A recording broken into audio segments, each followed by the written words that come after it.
DragCon Day 3. Wow, have you been here the whole weekend? I literally have been here the entire weekend. I gave 3 looks, 3 pairs of heels, 3 different wigs, and I haven't eaten. So, yeah, I feel great. You really have not eaten? No, I don't eat. Who eats?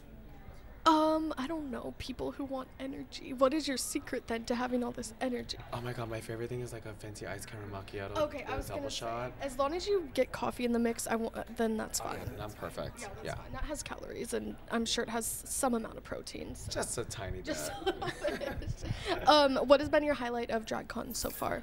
Oh my god, seeing the kids in drag, like that's like so cute just to see the kids like walk around in little makeup and lipstick and with their dads and moms. Like those are like the cutest things. Really yeah, is. I love that. Yeah, and I think it's cool that it's become more accepting and not necessarily branded as like this thing that not a lot of people talk about, but now like these kids who are literally like 5 are getting into drag, and I think it's so cool. So how do you think parents who might originally or initially be kind of skeptical, especially if they have a son, as in letting him express himself in drag, how do you think they can kind of come to accept it?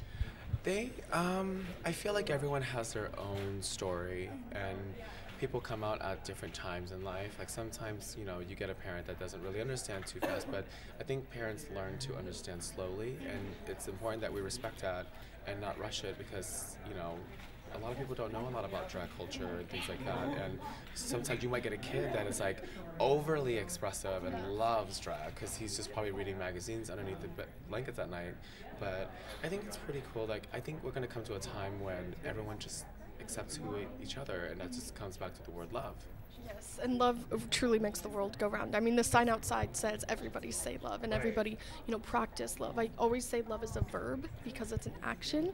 Yes. So, and yeah, I can't take credit for it, but one of my professors told me that. Shout out to Christo Gobin.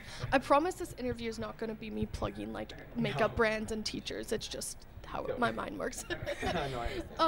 So going off of your previous answer, what do you think the biggest misconception is about drag culture? I think people misconception it as like gender changing. I think people forget that drag is an art form of any type of way. Like it doesn't mean you want to transition or become this permanently. I think drag is just a cute word to describe your alter ego that you want to create and design and things like that. So, and everyone can be in drag, whether you're a boy wearing masculine clothing, so that's kind of a little bit of a drag because that's not really you, but that's like your alter ego. Exactly. So I think everyone is a drag queen. I mean, what if, and it's okay. Yeah, it's more than okay. It's incredible, I think. And it goes back to what you were saying about how everyone has an alter ego to begin with. Like, I'm an interviewer, but like I'm also like a student and all these other things. So like I guess it's kind of similar in that way. I think that drag culture is just a way of having an alter ego that's more expressive. Exactly. And I must say, I love that you are selling condoms here today, and you have that line. Why do you think it's so important for people who are here to have access to those and be able to practice safe sex, even like the kids who are here, like the teenagers who are here?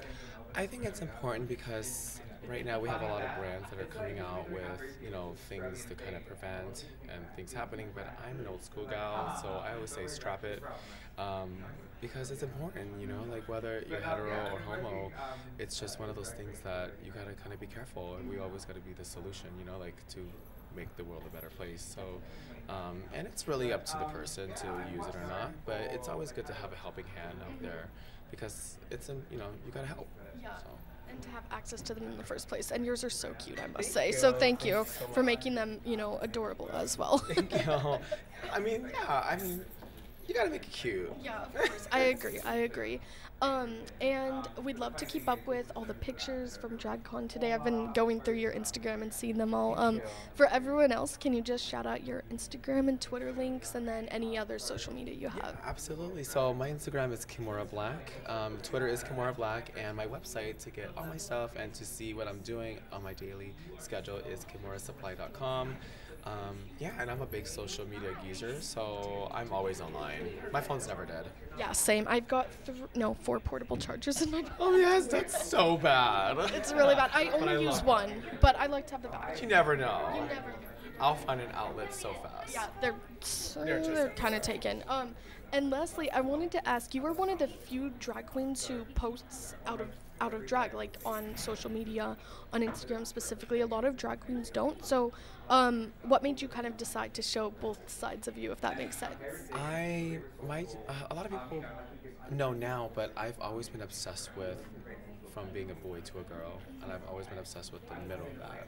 I've always been, it still surprises me when people say, "Oh my God, you do drag, you don't look like you do," and that irritates me because I don't feel like you should look like you do drag, you know, and that sometimes I know sometimes when people say it, it's not intentional, but it's like I want that to kind of stop, because you shouldn't have, just because you're a good-looking man doesn't mean you can't do drag, you know. So I love to kind of bend that for them. Like, I'm a good-looking man, and I could be a good-looking woman too. It's okay. So, and, you know, and I just really want people to just kind of stop with that. And that's why I like to post the yin and yang of my side, because it just gives like, oh my God, he does drag. I love that. Wow. You know, so and that's why I do. Well, it's perfect, and yeah, stop with the microaggressions, people. I'm sure they're not meant to be malicious, but that is how it comes off. Yeah, it comes off that way, and sometimes it can offend people, you know. Like, I mean, me as a boy, I have no eyebrows, no facial hair, nothing. I look crazy. Doesn't mean I have to do drag, you know. And when people say, "Oh, you should have stayed in drag," that's kind of offensive. So, yeah, stop that. Yeah, guys, quit it. Stop it now. Put a stop to it, please.